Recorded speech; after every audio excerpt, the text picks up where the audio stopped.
Hey Fusion, welcome to another Wednesday student devotional. Now, pretty much everyone's back in school. Some of you started school last week, some of you started school this week. Now, for some of you, this was a good thing. You were looking forward to school. You like hanging out with friends and connecting with people that you haven't seen all summer. But some of you are probably like me, and I dreaded the beginning of school because school meant two things that I never liked: homework and getting up early. And so once school started, both those things were in my life.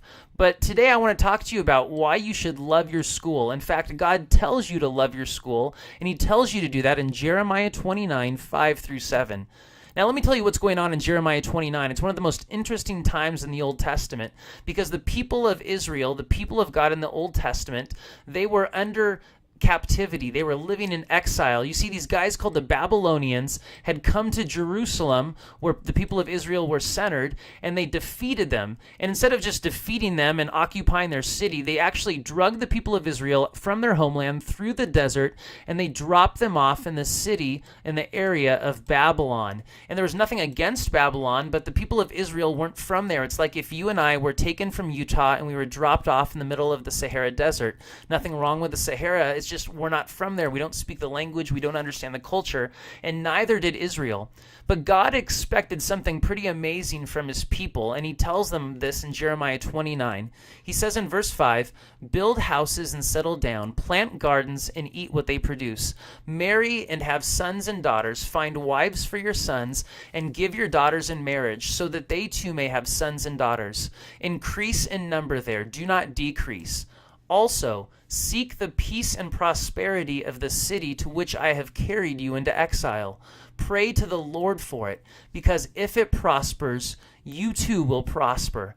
Basically, God was telling His people, learn to love where I have put you. See, the people of Israel could have grown bitter, and probably without this verse, they would have grown bitter. They would have been angry at their city and hated the people around them. But God wanted them to learn to love wherever God had put them. And He wants the same for you. Some of you, you might feel like you're in exile when you go to school. Maybe your school is hard because there aren't a lot of Christians there, and you don't have a lot of people that you share your faith with that know Jesus, and you feel like an outcast there. But instead of being bitter about being there, God wants you to learn to love where He has put you. He wants you to prosper there. He wants you to pray for your fellow students, and He wants you to pray for your teachers, and He wants you to pray for your school and to seek the good of the school.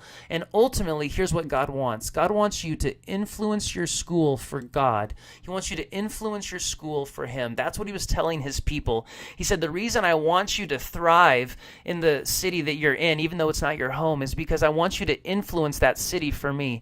And God wants the same for you and me. He wants us to influence our neighborhood, our jobs, and our schools. And so this year, commit to influencing your school for God, inviting your friends to Fusion, inviting your friends to Sunday morning to church, telling your teachers and your friends that you're a Christian and showing them about God, and just glorifying God with your life. Be an influence. Learn to love your school this year.